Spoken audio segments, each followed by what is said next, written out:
오늘은 떠내려가지 마라라는 제목으로 말씀 전하겠습니다. 1992년 중국에서 출발한 배가 북태평양을 지나가고 있었습니다. 근데 그만 사고가 나서 그 배에 실려있던 컨테이너가 떨어지고 말았어요. 그 컨테이너에는 장난감 오리가 가득 실려 있었습니다.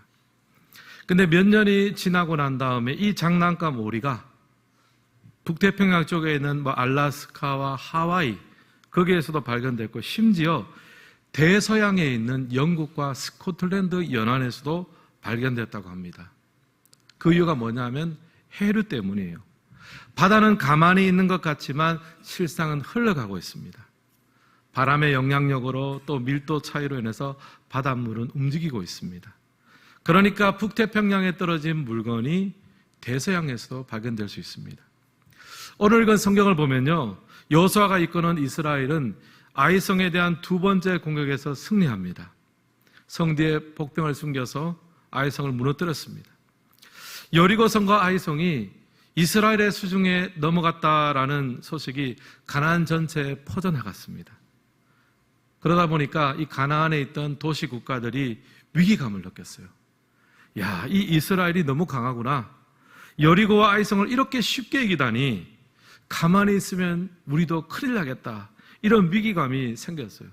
그래서 군사 동맹을 결성하고 함께 이스라엘에 맞서기로 합니다. 1절과 2절 말씀 우리 같이 한번 읽겠습니다. 이 일 후에 요단 서쪽 산지와 평지와 레바논 앞 대연안에 있는 헷사람과 아모리 사람과 가나안 사람과 브리스 사람, 히위 사람과 여부스 사람의 모든 왕들이 이 일을 듣고 모여서 일심으로 여호수아와 이스라엘에 맞서서 싸우려 하더라. 아멘. 가나안 연합군이 형성이 됐습니다. 헷 족속, 아모리, 가나안, 브리스, 히위, 여부스 족속들이 모여서 힘을 합쳐서 이스라엘과 맞서자 의기투합을 했습니다. 이제 이 가나안 땅에서는요, 이스라엘과 가나안 연합군의 일전이 벌어지게 되었어요. 근데 여기서 이제 한 가지 예상치 못했던 이야기가 발생을 합니다. 연합군의 일원이었던 기브온 주민들이 조용하게 이스라엘을 찾아왔어요. 기브온은 히위 족속의 일족입니다. 일전을 두고 가만히 이스라엘을 찾아왔는데요, 3절과 4절에 이렇게 이야기를 합니다. 같이 한번 읽겠습니다. 기브온 주민들이 여호수아가 여리고와 아이에 행한 일을 듣고 꾀를 내어 사신의 모양을 꾸미되 헤어진 전대와 헤어지고 찢어져서 기운 가죽 포도주 부대를 나귀에 싣고. 기브온은 그렇게 생각했던 것 같아요. 이스라엘이 너무 강하기 때문에 연합군에게 질 것 같다라는 판단을 내렸습니다. 그래서 몰래 이스라엘에게 와서 조약을 맺고자 했어요. 하지만 가까운 곳에 있다고 하면, 가까운 곳에서 왔다고 하면 이스라엘이 화친을 거부할 거 아닙니까? 지금 하나님의 명령에 따라서 가나안을 정복하고 있는데요, 그래서 일부러 멀리서 온 것처럼 꾸민 거예요. 헤어진 전대와 헤어지고 찢어진 가죽 부대, 포도주 부대를 나귀에 실었습니다. 그러면서 주장하는 거죠. 우리가 출발할 때는 새 거였는데 오랜 여행 끝에 이렇게 낡아지게 되었다 주장을 합니다. 결국 이런 말이죠. 우리는 가나안 경내 안에 있지 않습니다. 그러니까 우리는 당신의 적이 아니에요. 평화조약을 맺읍시다. 그렇게 부탁을 합니다. 일종의 기만 전략입니다. 이스라엘은 기브온의 기만 전략에 속아서 그만 평화조약을 맺고 맙니다. 정복해야 될 대적 기브온에게 속아서 평화를 약속해 버린 셈입니다. 고성준 씨라는 저자가요, 떠내려가지 마라라는 책에서 이 세상은 호수가 아니라 강물이다라고 표현했습니다. 그러면서 덧붙이기를 각 시대마다 그 시대를 휘감아 흐르는 사조와 사상이 있다는 거예요.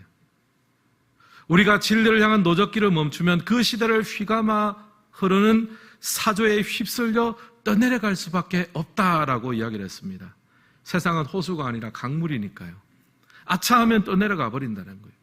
그리고 이 흐름은 너무나 깊고 자연스러워서 우리가 잘 인식하지 못하는 세계관의 차원을 포함하고 있습니다. 마치 배 안에 타고 있는 사람이 다른 사람이 배가 움직이지 않는 것처럼 느껴지는 것처럼 주의 깊게 살펴보지 않으면 이 시대의 흐름에 나도 모르게 떠내려가게 되고 기브온에게 쏘가 넘어간 이스라엘처럼 우리도 쏘가 넘어가게 된다는 거예요. 인지하지 못하고 휩쓸려가고 쏟게 된다는 거예요. 사랑하는 성도 여러분, 오늘 우리의 시대도 마찬가지입니다. 도도한 시대의 흐름과 사상이 있습니다. 아차하면 떠내려가고요, 아차하면 쏟기가 쉽습니다. 저자 고성준 씨는 이런 흐름을 몇 가지로 정리했습니다. 그 중에 하나가 급진적인 진화론입니다. 생명은 무한한 시간 속에서 우연히 생겨났고 종의 차원을 넘어서는 큰 폭의 진화를 무한적으로 반복하고 있다 주장합니다. 사실 종 안에서의 변이는 있었거든요. 그러나 종을 넘어서는 변이는 발견된 적이 없습니다. 근데 이것을 주장을 하는 거예요. 그러니까 생명 자체가 우연의 결과로 나타났다고 생각하니까 생명을 존중한다든지 인간의 존엄성을 잘 인정하지 않는 거예요. 그러다 보니까 발생하는 것이 무엇입니까? 황금만능주의가 발생하고요. 또 자유라는 이름으로 아무 것에도 매이지 않고 아무 것에도 책임지지 않으려는, 이름은 자유라는 이름인데 방종이 발생하게 되었다. 그리고 이런 흐름은 대세가 되어져서 우리가 주의 깊게 살펴보지 않으면 우리를 속이고 우리를 떠내려가게 만든다. 이제 그렇게 주장을 합니다. 오늘 예배드리시는 모든 성도님들도 세상의 풍조에 떠내려가지 않고 진리의 선한 싸움을 싸우고 승리할 수 있기를 예수님의 이름으로 축원합니다. 이런 간절한 소원을 가지고 오늘 말씀을 보면서 영적 이 전투에서 떠내려가지 않고 승리하기 위해서 우리가 애써야 될 것을 세 가지로 한번 정리해 보았습니다. 첫 번째, 우리가 떠내려가지 않으려면요, 성경을 우리 삶의 기준으로 삼아야 합니다. 1번 함께 읽겠습니다. 성경을 기준으로 삼아야 합니다. 14절과 15절도 같이 읽겠습니다. 무리가 그들의 양식을 취하고는 어떻게 할지를 여호와께 묻지 아니하고 여호수아가 곧 그들과 화친하여 그들을 살리리라는 조약을 맺고 회중 족장들이 그들에게 맹세하였더라. 아멘. 기본은 지금 작정을 하고 이스라엘을 쏘기려고 합니다. 쏘을 수밖에 없도록 분장을 다 했어요. 소품도 다 마련했습니다. 낡은 옷을 준비하고 헤어진 가죽 부대를 또 준비했습니다. 하다못해 먹는 떡도 곰팡이가 핀 떡을 다 준비를 한 거예요. 모든 물증이 기브온은 굉장히 먼 곳에서 왔다는 것을 증거하고 있습니다. 여러분, 이스라엘 백성들이 세심하게 살폈지 않겠어요? 오감과 이성을 다 동원해서 모든 정황과 모든 증거물을 살폈는데 결론이 뭡니까? 멀리서 왔구나. 화친해도 되겠다. 딱 쏘가 넘어가는 거예요. 사기꾼이 속이려고 작정을 하면요, 속아 넘어가지 않을 수가 없는 것처럼 기브온이 정확하게 그 물증들을 다 조작을 해가지고 가지고 오니까 쏘가 넘어가게 됐습니다. 사람은 완벽하지 않거든요. 허점이 있습니다. 그런데 오늘 성경을 보면요, 이스라엘이 잘못한 지점 하나를 가르쳐주고 있습니다. 어떻게 할지를 여호와께 묻지 아니하고. 지금 이스라엘이 판단하고 결론 내는 기준이 무엇입니까? 자기가 보고 자기가 듣고 자기가 경험한 내용입니다.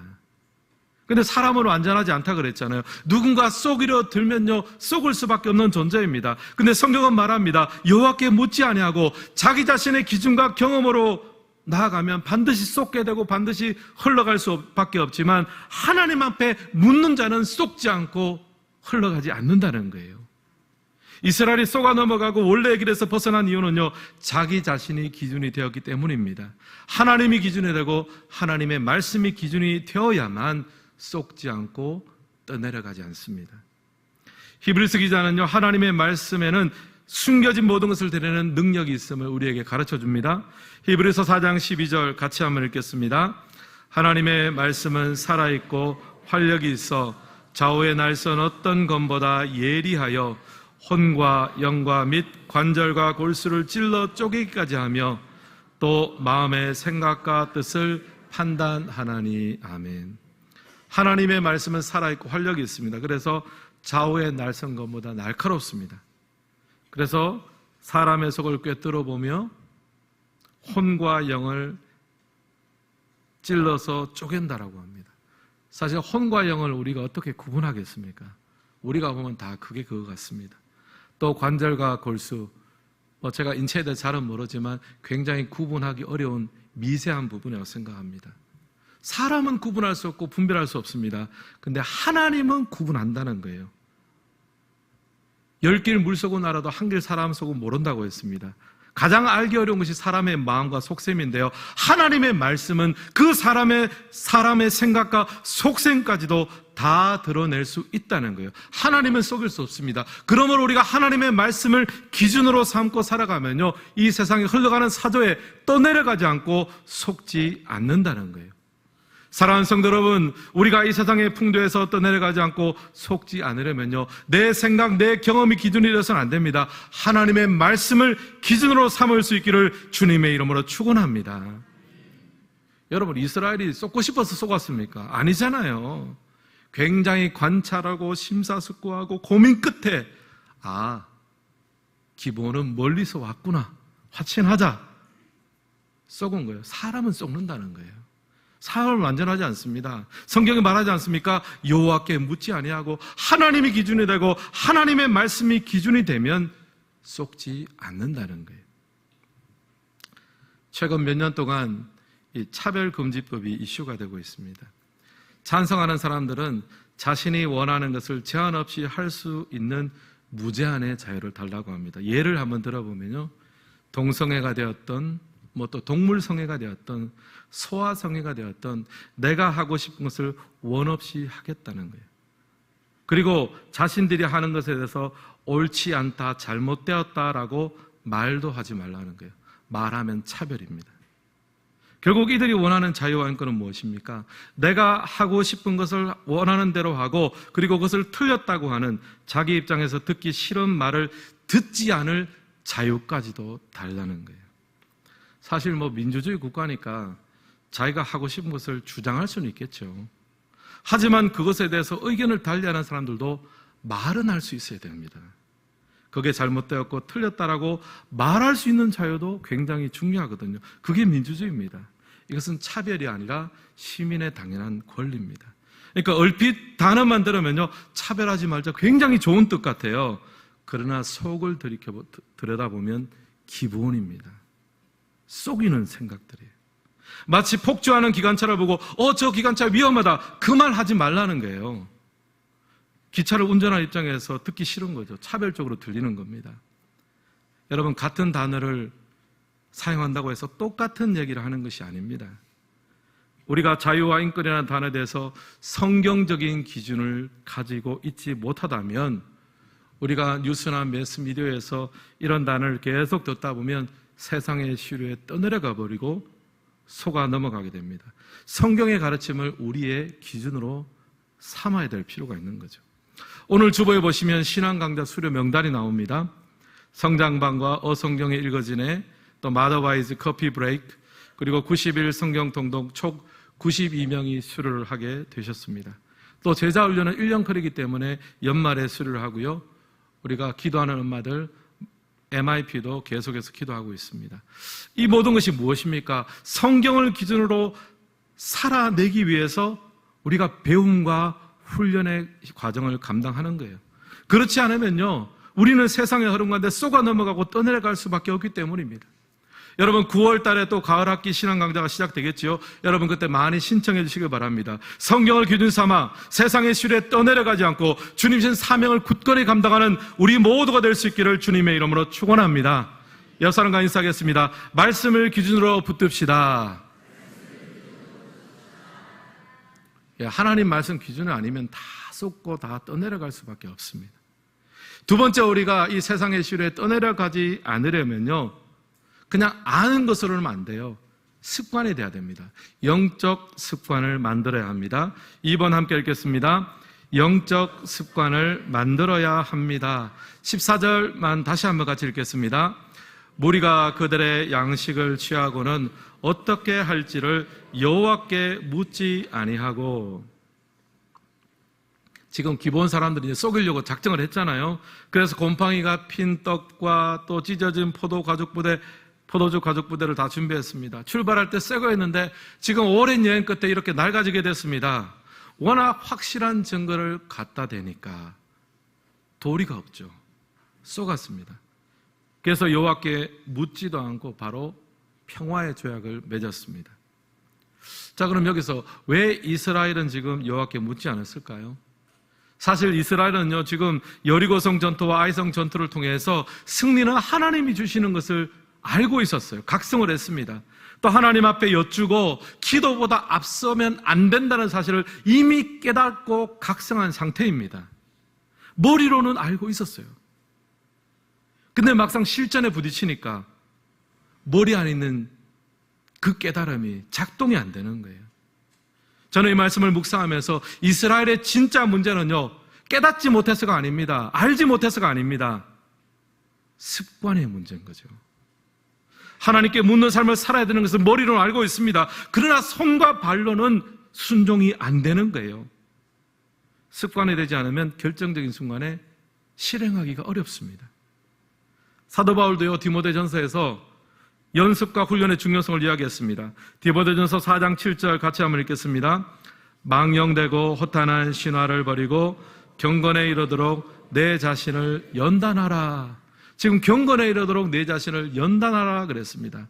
연단이라는 것은 운동하라, 훈련하라, 연습하라는 거예요. 의도성을 가지고 반복적으로 애쓰고 훈련하라는 말입니다.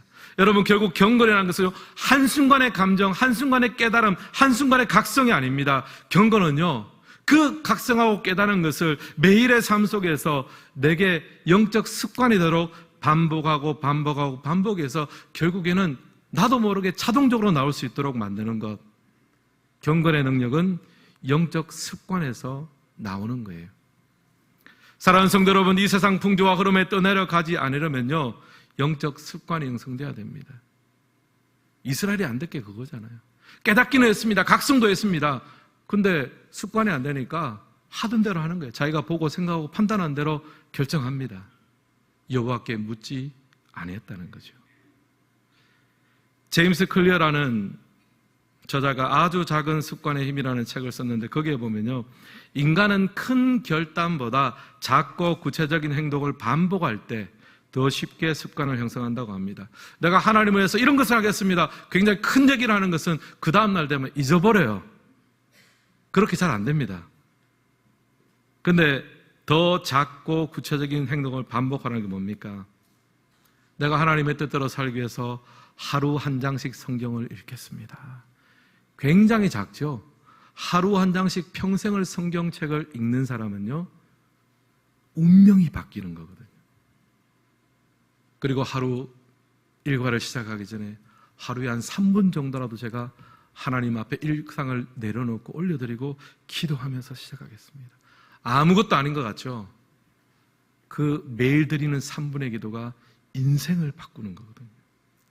그리고 잠들기 전에 오늘 하루 돌아보면서 한 3가지 정도 감사의 제목을 찾겠습니다. 평생 반복된다고 생각해 보세요. 삶이 바뀌고 인생이 바뀌는 거예요. 아주 작지만 구체적인 것들을 반복하면 그게 습관이 되고 그게 능력이 될 수 있습니다. 제가 이번 학기에 이제 성장반과 제자훈련반을 인도를 했습니다. 제자훈련은 1년 과정이기 때문에 이제 연말에 간정을 하고 수료를 하고요. 성장반은 13주 과정이기 때문에 이제 오늘 오후 예배 때 수료식을 갖습니다. 사실 성장반은 책 한 권을 공부하는 거니까요, 그 내용 자체는 뭐 그렇게 많지는 않습니다. 근데 성장반의 핵심은 뭐냐 하면은 신앙 습관 만들기 훈련이에요. 13주인데요, 오리엔테이션 시간 들어가고 MT 시간 들어가면 한 15주 정도 됩니다. 100일 정도 되는 거예요. 그 100일 동안 저와 함께 신앙 습관을 만드는 거예요. 수료자의 간증문 중에 일부를 제가 한번 읽어드리겠습니다. 길게만 느껴졌던 13주간의 시간이 훌쩍 지나갔습니다. 말씀 암송, 매일 30분의 기도, 동기들과의 전화교제, 서로의 기도 제목을 중보하기 등이 처음에는 다소 버겁게 느껴졌습니다. 그러나 어느새 그 안에서 아름다운 친밀감을 만들어 가시는 하나님을 발견하게 되었습니다. 처음에는 뭐 같이 기도도 하라 그러고 암송도 좀 하라 그러고 또 서로 간에 전화 교조도 하라고 그러고 의무감으로 느껴지잖아요. 힘들잖아요. 근데 이게 몸에 익어지는 거예요. 영적 습관이 되고 나니까 와, 이 모든 것 속에서 하나님께서 아름다운 친밀감과 축복을 만들어 가시는구나. 영적 습관이 만들어지면서 경건의 능력이 만들어지는 거예요. 또 다른 분의 간증입니다. 아침에 일어나 하루를 시작하기 전 주님을 생각하며 기도할 수 있었고 나의 삶 속에 성령의 인도하심을 기대하며 발걸음을 옮길 수 있게 하셨습니다. 하루의 시간 속에서 성장반 가족들의 기도 제목을 놓고 기도할 수 있게 하셨고 삶 속에서 어떤 일을 행하기 전에 먼저 주님께 그 상황을 의탁할 수 있게 해주셔서 감사합니다. 이것도 동일하죠. 하루를 시작하기 전에 주님을 생각하며 기도할 수 있게 하셨고 어떤 일을 행하기 전에 먼저 주님께 그 상황을 의탁할 수 있게 하는 영적 습관이 이 100일 동안 만들어진 거죠. 제가 그것을 감독하면서요. 혼자 하면 못해요. 제가 퍼스널 트레이너처럼 PT 하는 사람처럼 딱 붙들고 이거 왜 안 됐냐 하면 100일 동안 제가 딱 붙들고 하니까 하겠습니까? 안 하겠습니까? 하는 거예요. 하면서 뭐가 형성이 돼요? 영적 습관이 형성이 되는 거잖아요. 그게 경건의 능력이 되는 거거든요. 이 세상에 휩쓸리지 않게 만들어진 능력이 됩니다. 사랑하는 성도 여러분, 이 세상의 흐름에 휩쓸려 가지 않으려면요, 아는 것만으로는 부족합니다. 각성하는 것은 언제든지 할 수 있습니다. 습관이 형성돼야 되는 거예요. 이스라엘이 몰라서 속았습니까? 아닙니다. 여호와께 묻는 것을 알았습니다. 근데 습관이 안 되다 보니까요, 눈에 보이는 대로 자기의 판단대로 선뜻 결정해버린 거예요. 이제부터 작은 영적 습관을 만드십시오. 하루를 시작하기 전에 단 1분이라도 여러분 기도하는 습관을 가지십시오. 삶이 달라집니다. 하루에 한 장이라도 성경을 읽는 습관을 가지십시오. 운명이 달라지는 거죠. 근데 이거 혼자 잘 안 됩니다. 그래서 교회에서는 여러분이 혼자서 잘 안 되기 때문에 새벽 기도회라는 것을 만들었잖아요. 작년까지는 다 오전 5시에 했습니다. 근데 오전 5시에 나올 수 있는 사람이 몇 명이나 되겠어요? 오전 5시 30분으로 무려 30분이나 늦췄습니다. 그 말은 여러분들이 아침에 요즘 더우니까 좀 일찍 일어나잖아요.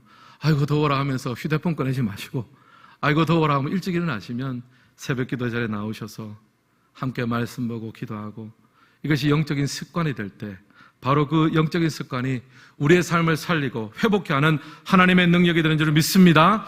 옆 사람과 인사하겠습니다. 내일 새벽 때 뵙겠습니다. 이제 큰일 났습니다. 지금 말은 해놨고 그 작은 습관이 우리를 살리는 거거든요. 세상에 떠내려지지 않게 하는 것은 한순간의 각성과 깨달음이 아닙니다. 그것을 바탕으로 해서 작은 습관이 쌓여질 때 그게 바로 능력이 되는 거예요. 마지막 세 번째로 이 세상의 시류에 떠내려가지 않으려면 그냥 안 떠내려가는 게 능사가 아닙니다. 오히려 세상을 담아내고 변화시키는 은혜가 있어야 돼요. 3번 같이 한번 읽겠습니다. 세상을 담아내고 변화시켜야 합니다. 앞서 이 세대의 흐름에 휩쓸려 가지 않기 위해서 애써야 될 것 2가지 말씀드렸습니다. 첫째는 성경을 기준으로 삼아야 됩니다. 이스라엘이 기본과 가치를 맺을 때 기준은요, 자기가 보고 자기가 느끼고 자기가 경험한 것입니다. 근데 기본도 정확하게 그 부분을 노렸습니다.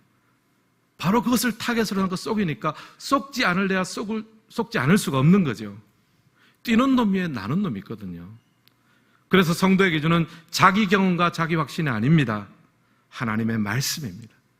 그래야 쏙지 않고 떠내려가지도 않습니다. 둘째, 이 시대의 탕류 가운데 떠내려가지 않으려면 아는 것으로는 부족해요. 영적인 습관이 형성돼야 됩니다. 이스라엘도요, 여호와께 먼저 물어야 되는 걸 알았습니다. 머리로 알았습니다. 그러나 정작 실천에서는 실패했죠. 왜냐? 습관이 되지 않았기 때문이에요. 의도성을 가지고 매일 반복하는 작은 영적 습관이 바로 신앙의 실력입니다. 세상 가운데 떠내려가지 않도록 만들어주는 영적 닻입니다. 이것이 바로 영적 습관입니다. 마지막으로 성도는 시대의 흐름에 떠내려가지 않는 정도가 아니라 오히려 세상을 담아내고 세상을 변화시켜야 됩니다. 이스라엘은요, 기본과 화친한 후에 이제 가나안 내륙으로 진군을 합니다.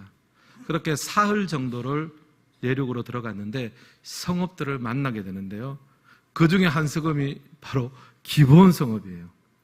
깜짝 놀랐죠. 난리가 났습니다. 아니 너무 멀리서 왔다 그래놓고 3일만 가니까 그냥 바로 기브온성을 만난 거예요. 그러면서 난리가 났습니다. 이렇게 쏟고 또 조약을 맺은 지도자들을 원망했습니다. 그리고 이 성읍을 공격해야 되나 말아야 되나 고민했습니다. 그때 여호수아가 이렇게 말합니다. 26절과 27절 같이 한번 읽겠습니다. 여호수아가 곧 그대로 그들에게 행하여 그들을 이스라엘 자손의 손에서 건져서 죽이지 못하게 하니라. 그날에 여호수아가 그들을 여호와께서 택하신 곳에서 회중을 위하여 여호와의 제단을 위하여 나무를 패며 물을 깃는 자들로 삼았더니 오늘까지 이르니라. 여호수아는 이제 기브온을 공격하지 못하게 합니다. 우리가 하나님 앞에 약속을 했는데, 물론 쏘가서 한 약속이지만 그래도 하나님 앞에서 맹세했는데 우리가 그들을 품어줍시다. 그들을 한번 품고 한번 챙겨봅시다. 그런 말을 해요. 이때부터 기브온은요, 이스라엘 가운데 거하면서 여호와의 제단을 위해서 나무를 패고 물 깃는 자가 되었습니다. 여호수아가 기브온을 품어준 거죠. 이후에 이스라엘 역사를 보면 기브온의 입지는 점점 확고해집니다. 처음에는 물 깃고 장작 패는 종으로 시작했습니다. 근데 시간이 지나면서요, 특별히 사무엘 선지자가 활동할 당시에는요, 사울왕이 기브온 사람을 공격해서 죽인 적이 있습니다. 여호수아 때 맺은 언약을 깨트린 거죠. 그때 하나님이요, 이스라엘을 도리어 치십니다. 언약을 깨트린 책임을 무겁게 다루셨어요. 왜냐하면 하나님의 입장에서는요, 기브온은 이방인이나 종이 아닙니다. 그냥 하나님 백성의 일원이 된 거예요. 하나님도 기브온을 품어주셨어요. 그리고 이후에 바벨론 포로기를 마치고 이스라엘이 이제 예루살렘으로 돌아왔습니다. 이제 백성들이 예루살렘 성벽을 재건하고 중수하게 되는데요, 그때 기브온 사람이 등장을 합니다. 느헤미야 3장을 보면요, 기브온 사람 물레다가 예루살렘 성벽의 한 부분을 맡아서 건축을 했습니다. 이스라엘이 어떻게 보면 가장 힘든 시기에 언약 백성의 일원으로서 기브온은 자신의 몫을 넉넉하게 해냈습니다. 결국 기브온은요, 여호수아와 이스라엘 백성들에 의해서 받아들여졌고요, 품어졌고요, 또 하나님께서 품어주셨고요, 마침내 그 신분에 걸맞는 자신의 역할을 감당하는 주님의 백성으로 변화되어졌습니다. 사랑하는 성도 여러분, 우리는 세상 가운데 떠내려가지 않는 정도로 머물면 안 됩니다. 오히려 이스라엘이 기브온을 품어내고 받아준 것처럼 세상을 품어내고 담아내고 변화시키는 주님의 역사를 감당할 수 있기를 예수님의 이름으로 축복합니다. 세상 속에서 빛과 소금이 된다는 것이 무슨 말입니까? 비록 고단하고 힘든 자리지만 믿음으로 그 자리를 지켜내는 것이고, 또 나를 힘들게 하고 아프게 하는 사람일지라도 예수님을 닮아가는 마음으로 그를 용납하고 품어주고 용서합니다. 또 그렇게 하려면 우리의 그릇이 넓어져야 되죠. 때로는 아파도 품어줘야 될 때가 있고 어려워도 용서해야 될 때가 있습니다. 왜냐하면요, 기본은요, 이미 우리 삶의 경계선 안에 들어와 있기 때문이에요. 여러분께 묻겠습니다. 여러분의 삶의 기본은 누구입니까? 함께 하기 싫은데 이미 내 삶의 경계선 안에 들어와 있는 사람, 감당하기 싫은데 감당해야만 되는 사명들, 또 우리가 직장과 사업장 가운데 나가서 있지만 그곳에서 세상의 가치관과 풍조들이 이미 우리 삶 가운데 침투해 있습니다. 여러분, 기본은 항상 우리의 삶 곁에 있습니다. 피해갈 수 없습니다. 근데 여러분, 이거 아십니까? 바로 그 기본 때문에 우리가 세상의 기준을 버리고 성경의 기준을 삼는 훈련을 배우게 되는 거예요. 바로 그 기본 때문에 영적 습관을 훈련하게 됩니다. 바로 그 기본 때문에 세상을 품어내고 변화시킬 수 있는 내 그릇을 키울 수 있는 여건이 넓어지게 되는 거예요. 훈련의 장입니다. 사랑하는 성도들이 이 세상의 경유 앞에 서 계십니까? 여러분의 삶에 기본이 침투해 있습니까? 여러분, 그 자리는 우리가 망하는 자리가 아니라 실패하는 자리가 아니라 하나님께서 우리를 훈련시키는 자리가 될 줄은 믿습니다. 여러분, 다짐하십시오.